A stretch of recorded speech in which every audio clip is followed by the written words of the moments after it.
Hello, hello, hello, and welcome back to the show. I almost just said my name. Imagine that would ruin things. Life has been so busy. I'm sitting here with my iced coffee.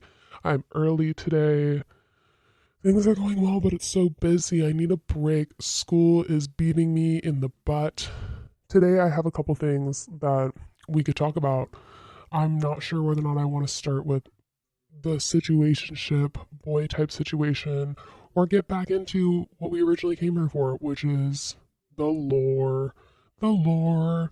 I feel like starting there, like, if you've listened to episode 1 and 2, you should know all the things that happened.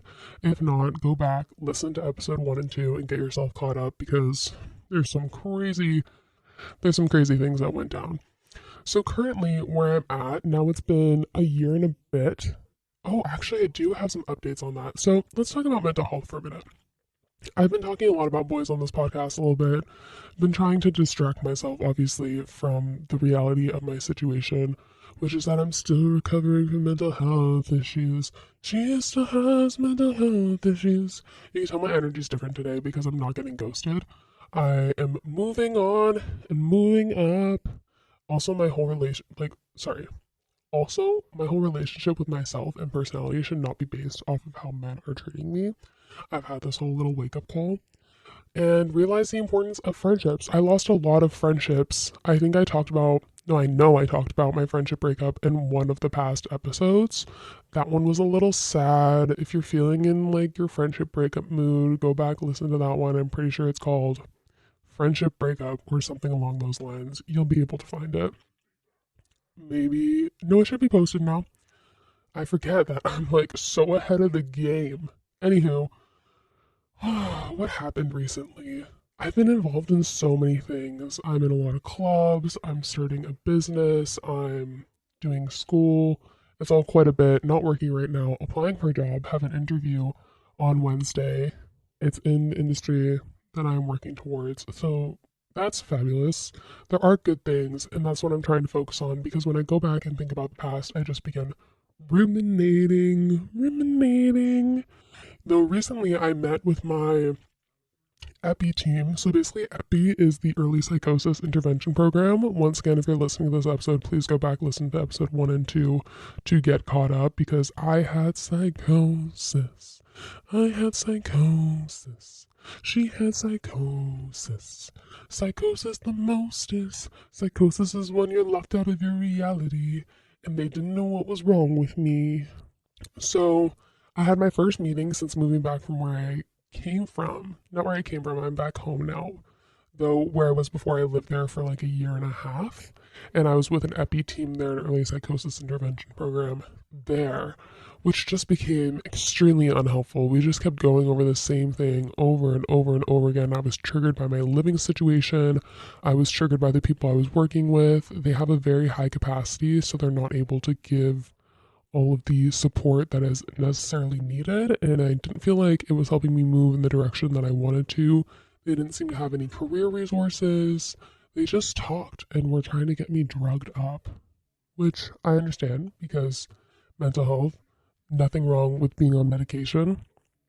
Though they were trying to get me on a bunch of different medications, and I tried quite a few, many of which just literally sedated me, where I slept for months.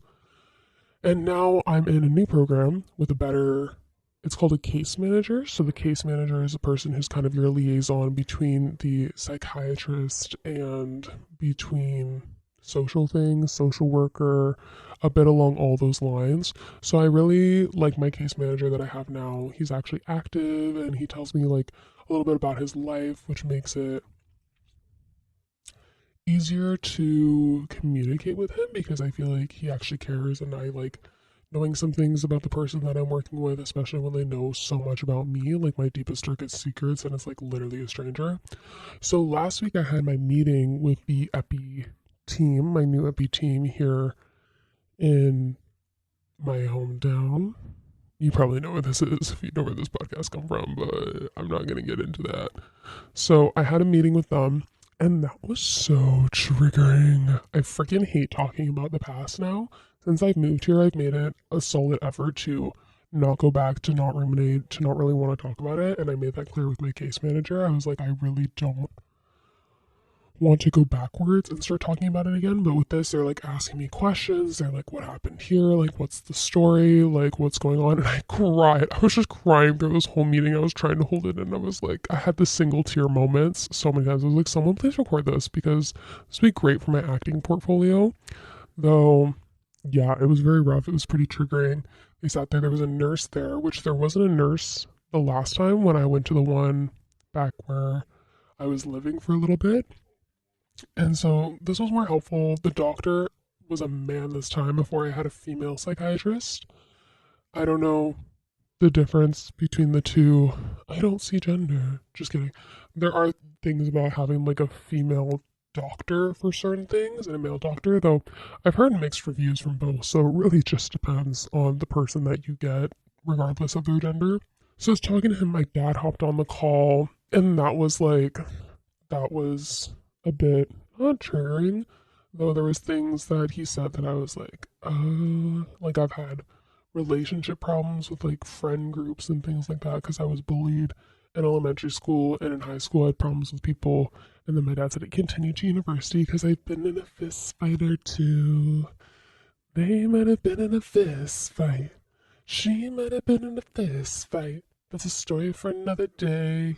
You slay. I forget about this. Sometimes I think I just honestly block stuff out. Anyway, I was in the meeting. I had to take a break and go outside and just cry and calm myself down because they're like, you can take a break. But they were like grilling me. They were grilling me with questions. And if you've ever been in a situation where, even with like a counselor or something like that, or like a situation where you have to just like talk to someone and give them all the tea, I don't know, you get in trouble with your parents, for example, or you have psychosis and you have to talk to your support work team about things who probably understand what I mean. So that was not easy, but afterwards I felt better that it was over. They still want to ask me more questions, of course, though we're taking it slow, and I realized to set boundaries about what I'm open to sharing and what I feel safe sharing in the moment, just for my own mental health and not putting myself back where I was before, but also boundaries with how I treat myself, which is one thing is I struggle with like body dysmorphia. I don't even know if it's body dysmorphia or just like body issues, but I never feel like I'm small enough. Even when I was tiny, I still didn't feel tiny enough. And during my episode, I lost so much weight because all I did was go to the gym and eat soup like once a day. Like I ran out of money, so I was just eating soup because that's what I could afford. And I literally had $0 in my bank account. So I would like to go on the soup diet again because it made me skinny, but it also made me go bananas. Bananas. Now, when I think about my body, I'm like, I have a beautiful body, and I posted a little gym pic yesterday, and I was telling myself like, no, don't post it. Like you're not skinny enough. Like I don't have abs. Like I'm not an Instagram model. So I was telling myself like, don't post it. But I was like, girl, do it. You look great. And if people don't like your body, then that's on them. And it wasn't even for attention. It was more for me. Like I was like, you've been going to the gym every day for 2 months. Honestly, since I was 14, I've been going to the gym. I just took a year off, and then my whole body was like, blah, blah, blah. Not to mention the medications, which made things worse. And I like lost my waking up at 6 a.m. routine. So the point of today's episode is all about a mindset. And things do get better, and sometimes it takes time. Like it's hard going back into the epi program because I was excited about not being a part of it, but I'm taking it later this time. I'm not meeting with the person like every week, just as I see fit. And I feel like I'm becoming more independent, more positive. I don't want to go to the club meeting that I have today, though I will have to, which is why I'm happy I'm in here early. But yeah, that's kind of the update on the psychosis type things. If you have any questions, please leave them down below, or you can check out the Radio Laurier Instagram, and there will be a post, so you can leave some comments on the post if you have any questions of what to talk about. And I will see you in the next episode where I will have more to say. I'm going to talk about relationship things because that's what's getting me out of my freaking dump. My dump truck that's getting me out of my thing. So thank you so much for listening. You slay. Have a great day, and I'll see you next time.